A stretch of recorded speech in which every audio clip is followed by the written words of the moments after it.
Ladies and gentlemen, welcome to On the Mic with Mike. It is the leading business radio program in the area, and I'm your host, Mike King. I appreciate you being here with me. The views expressed here are mine, have no connection to, support of, or agreement with any other host, information, or ads. I don't work for the station. My program just airs here on a daily basis. Join me as our cutting edge show. We uplift and showcase the community in a different way. The sounds you're listening to most of the time come to you from the ESPN studios. Today we're coming to you from the Bat Cave because COVID kind of put a squash on some things. So we're kind of being fluid again. So we'd like to thank our show sponsors, Tom Childry, the credit card guy. If you have credit card service merchant issues, Tom Childry is the man. He's been doing it for more than 25 years. He is a business advocate, Tom Childry, the credit card guy. Also like to thank Andy Taylor and Junk Luggers. If you have things around the household that you need removed, call Andy Taylor. Everything from one bike to an entire household. They are eco-friendly. They also take away everything. And instead of going to the landfill with some things, he takes them to the remix market out in Ashland. They rehab them and they sell them. And then they donate the money to charity. So that's why I rock with him, because he's cool like that. And that's the remix market out in the center of the universe, Ashland. Last but not least is my good friend Mama Michelle's Cafe. That's Chef Michelle Wilson.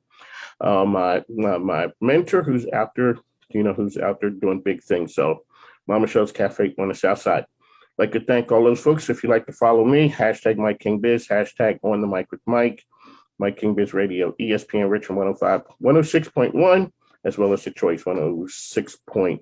The Choice is 105.3. I'm too many places. Sorry about that. But up next, we have the ladies in the building. This is a name I've been hearing and seeing this lady work her magic since I came here to Richmond. She is a motivational speaker and author. She is just doing big things out there. Welcome to the program, Miss Rita Ricks. Hello, ma'am. Thank you, kind sir. I'm glad to be here. Okay, like I told you, you're a big deal. It took a lot to make this happen. You got a team of folks. Shout out to Indispensable Marketing, Patrick McFadden, and shout out to Socialita. She knows she's good. Christina Yes. is good. So shout out to those good folks who helped make this happen. Ma'am, let folks know who you are and what you do. So my name is Rita Ricks, and I am a spiritual business coach. I have a vision, which is what I think all of us should have, whether we are in business or whether we are simply CEOs of our own life. For me, my vision is to be the most sought after spiritual business coach on the planet. That's a big vision. And how I'm going to do that is to show women and some really smart men how to remove the barriers, preventing them from creating the life they were born to live. Man, okay. Now there's some stuff in there. So you're a spiritual business coach. I am. Okay, so we're going to start right up. One of the great things about having your own radio show is that this is therapy session right here. We're starting right at the top, ma'am. Okay, so do most people put barriers in their way and they don't even know it? That's such a good question. And I know I'm going to keep saying that because I know you've got great questions. So here is No, I only have one or two per session. Okay. I'm sorry. That's it. Okay. All right. Most people do not know that they have barriers, but the barriers manifest themselves in people's behaviors. So when I have a woman coming to me saying, I'm not happy, or I stay angry, or I'm often depressed, or I have mood swings, those are manifestations of the barriers, because there is something inside of us that is preventing us from moving forward. And so this barrier, it's important to understand, is something that's living in your head rent free. It's something that somebody said to you or did to you or convinced you of years ago. It's barriers don't usually start yesterday. They just enlarge and over the years. And so believe it or not, well, you can believe it, because I had a barrier that I didn't realize I had. And I hired a spiritual coach right now about 5 years ago. And what I wanted was just for her to talk to me and make sure I was on the right path in my journey. But as it goes with spiritual coaching, it got much deeper. And she went inside. And as she went inside, I began to resist, which is what quite a few of my clients do in the beginning. Wait, I didn't want you to go there. Wait, I didn't need you. I didn't expect that you were going to find that out. But in having a spiritual coach, it is our role to figure out how out of alignment you are with your spirit, because you are your spirit. And when you feel disconnected, when you feel that you can't make decisions, when you're impatient and again unhappy, it is because you're out of alignment. And so for me, once we discovered and identified that barrier, my life has just made just this amazing transformation because I feel free. And again, barriers, we don't realize we have them. We don't recognize them. They've been with us for so long that we just put them out of sight, out of mind. But again, they're still living in our head rent free. On the mic with Mike, Rita Ricks is here with us, dropping nuggets of knowledge. Now, I've seen you out there. I didn't know what you do. But you know what? This is some real good stuff right here. So some years ago, I took the sales training. It's called Sandler. And what they do is they talk about the scripts in your mind. You know, people don't do business with kids. And a lot of times with what you're bringing to meetings and sales sessions and all those things are life scripts that are holding you back. And they would have a saying, it's like, leave the kid in the car. Because, you know, a lot of those things that you're talking about, you think that you don't have them, and they're holding you back from success. So let's talk about your journey to be a spiritual business coach. Were you always that intuitive person? I think I was. I think I've always been intuitive, but I'm going to tell you real quickly how I ended up here. Because I remember asking my mom when I was a junior in high school, what do you think I should major in college? And she said, sociology. And I said, what is that? And she said, you like people, and this is about people. Well, it has done well for me. I enjoyed my sociology classes because I do like understanding more about people. I've always wanted to go deeper. And so I taught school for 15 years in Hanover County. And then I moved on after 15 years. You know what, Mike? It was like, these kids keep coming and I'm not enjoying them the way I used to. So it's time for me to leave. One thing I have to say is that oftentimes we wait until it's the perfect time to leave. And it's never going to be. It's never going to be the perfect time. So what I've done always is just to say, I don't want to do this. I don't know what I'm going to do next, but right now I got to get out of this situation and then I can figure out what happens next. And so I left teaching and I opened a fashion boutique with a partner.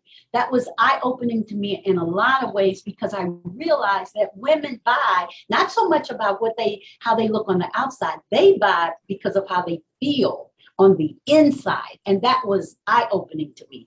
And so now I began to see women and men differently. I realized I got to speak to their spirit rather than trying to make them look some kind of way on the outside.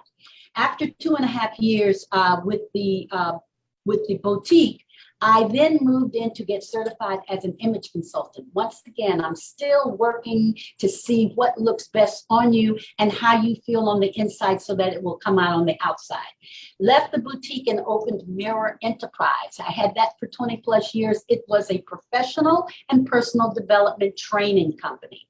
I had huge staff. We were doing great work. We literally graduated some 3,000 individuals to come off of welfare and go to work. I created that entire curriculum, and we actually took it from 3 weeks to 4 weeks because the longer we worked, because we did this work over about 5 or 6 years, the longer we worked, the harder it was to get folks to transform. In the beginning, it was easier, but people who've been doing the same thing the same way, it is difficult for them to switch. And that has to happen in the mind. At any rate, it was in 2005 that I made the decision that I did not want to be the boss anymore. I turned that company over to my daughter and I came home. I was out of a long-term relationship. I had lost both of my parents within 4 years. And so and I had breast cancer. So I needed to regroup. And in coming home, I decided, I'll be a life coach. I like the idea of this whole life coach piece. And I worked on that for about 4 years. And everywhere I went to train, I didn't really like what they were training. I wanted to go deeper, and I felt like they were not wanting to go deeper. And so as a result, I found myself in 2009, mind you, I had gone through this whole recession that was going on 2007, 2008. And God was just good in that I never lost my house. I never lost my car. I did lose my health insurance. And what I did as a result of my health insurance was to pick up running. I guess I thought maybe if I outran any disease that would come my way, I'd be fine. But I ran, and I literally still run to this day. Not as long and not as much as I used to, but I love the running and the freedom that I get. So then it was 2009, and I found myself on the steps of Richmond Hill, which is an ecumenical retreat center right up here on Grace Street, right next to what was WRBA. It's Child Savers now. I found myself on those steps. They had a course that runs for 2 years. It still does. And it's called RUAH, R-U-A-H, which is breath, the School of Spiritual Direction. I knew a couple of people who had been through the program. I didn't feel like it was what I should be doing, but I had no place else to go. I was lost. I was disconnected. Remember, this shadow, this barrier is still on me that I don't know anything about. So for 2 years, I took that RUAH course. And so there was peer learning, and there was peer coaching, and we had a lot of reading. And every month we had to spend overnight at Richmond Hill, which was amazing. We spent a lot of time in silence. We spent a lot of time learning and just opening up for me, opening my spirit. But the best part, Mike, and this is what's most important, we were required in those 2 years to spend 6 times 24 hours, 24 hours being completely silent. So I did 3 24-hour silences the first year and 3 the second year. And that's what turned my life around. That's what transformed my life. That's what brought me to where I am right now. Because what I know now is that the silence is in the solution. Wow. When Okay. you are quiet, when you let go, when you allow yourself to be still and just listen.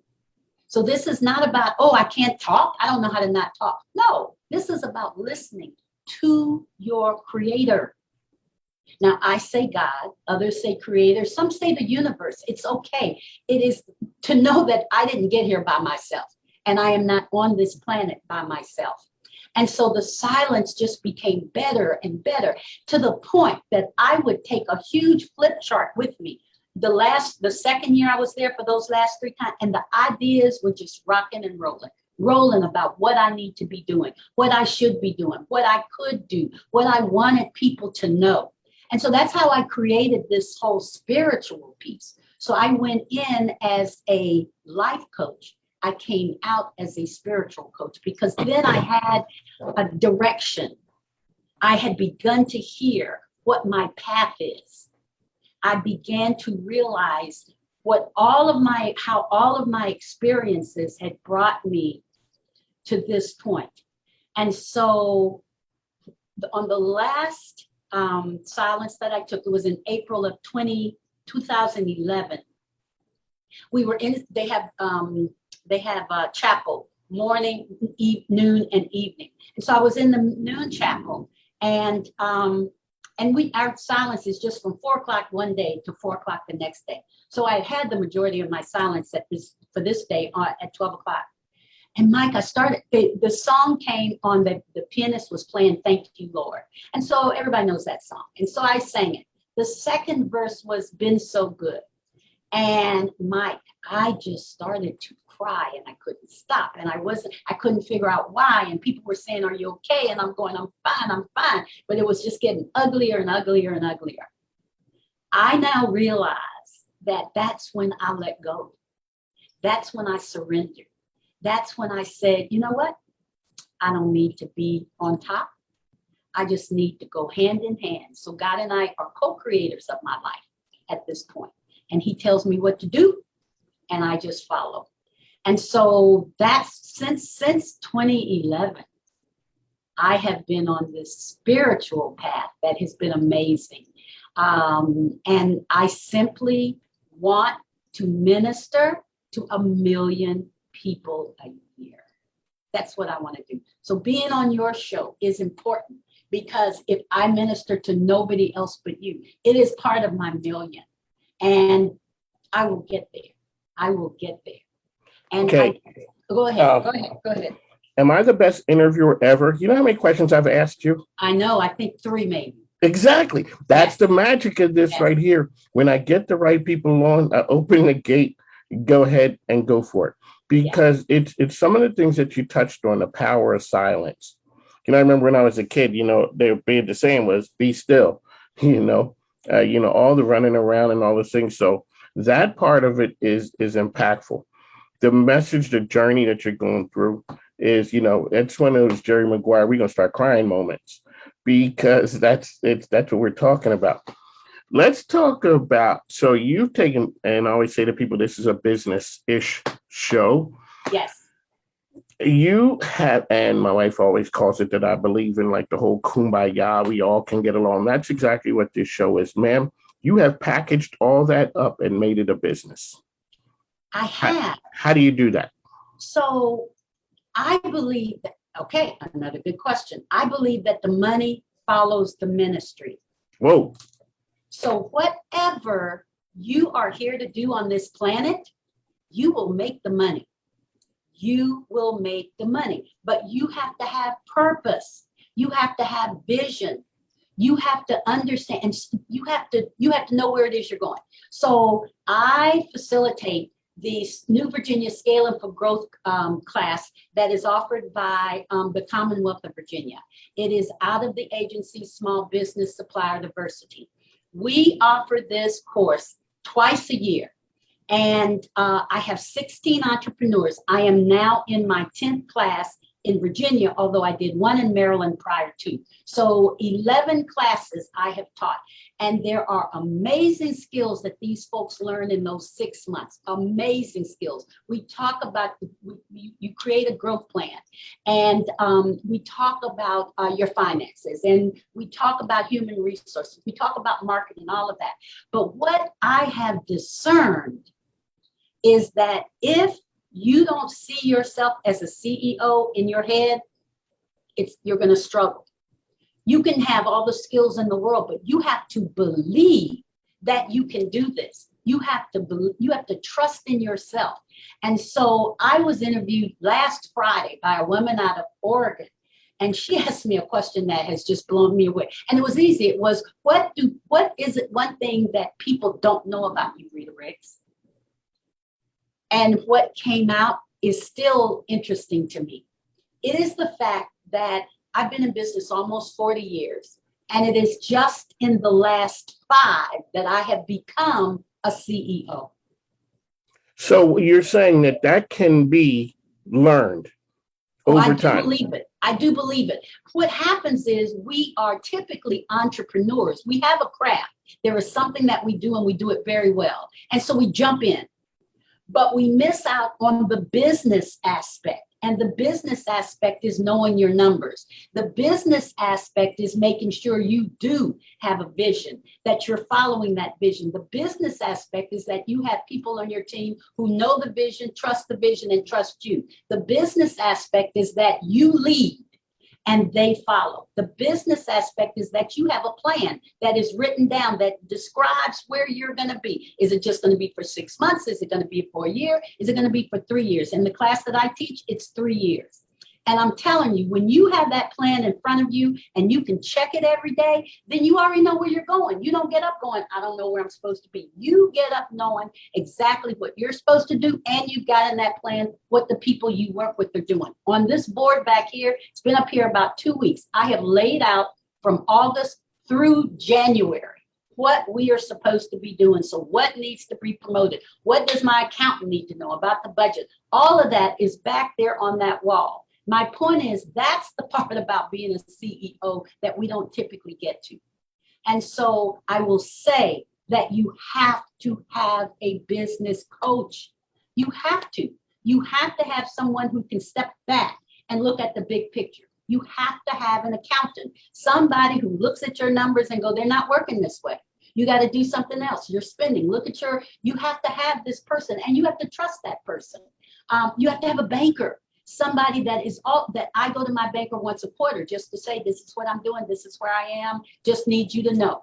Anything that I have that I think that is anything that I do, I bring it to them so they can see it. One of my coaches told me one time that drive-ins are for mamas with kids so they can get a lollipop.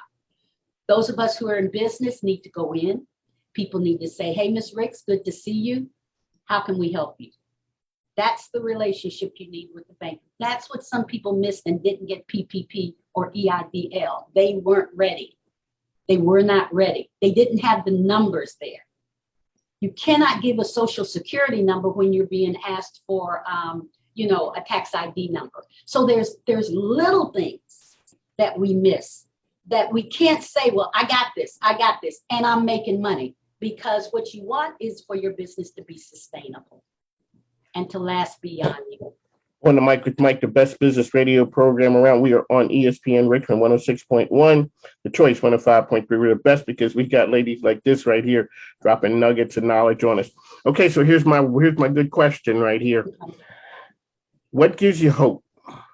Oh gosh, I get up every morning at 5 and I journal, and I simply journal about how great I expect today to be. So I already have you in my journal saying, I just want to be able to respond accordingly to what Mike needs to hear and what my audience needs to hear. I'm always grateful for yesterday, but I don't worry about it. I always am grateful for tomorrow, but I don't expect it because I don't know whether I will have it. But today is the present, and this is the most important day of my life. So I journal around that, and I'm just grateful and excited about that. And then I read. There's a reading. You can get Jesus Calling by Sarah Young. You can get Command Your Morning by Cindy Trim. And just read something that is encouraging. That's where another piece of my hope comes from. First, the journaling, because I'm so grateful. Then the reading, because I'm excited about the reading, and I know that God is with me. And then I move into the silence. Let me ask you, do you ever go back and read those journals? It takes, I don't always go back to the journals, but there are things that I'll bring forward with me. So I have bunches of journals that I have for my kids to read when I'm gone, bunches and bunches, but I kind of keep moving forward with how am I doing here? How am I doing there? But I do know people who do. On the Mic with Mike, wrapping up, ma'am, how can people find you out there? Please come to my website, speaktoyourspirit.com, speaktoyourspirit.com, and go to the contact us page and let's talk. I give 15 minutes discovery call to any and everybody who wants to talk to me. I also am on YouTube, Rita Ricks. I'm on Facebook, Instagram, and LinkedIn. You can find me. You can look up Rita Ricks. Just Google you. That's it. You don't want to say I'm a big deal, but just Google a lady. And we got to have you back on again because 30 minutes does not do you justice. That is for sure. It's been my pleasure. I'll have my people. Well, I don't have people. It's just me. I'll get to your people because we need to redo this one more time. Is it something our listeners, we got to talk about the business stuff, how business and the whole ideas of culture and spirituality go together.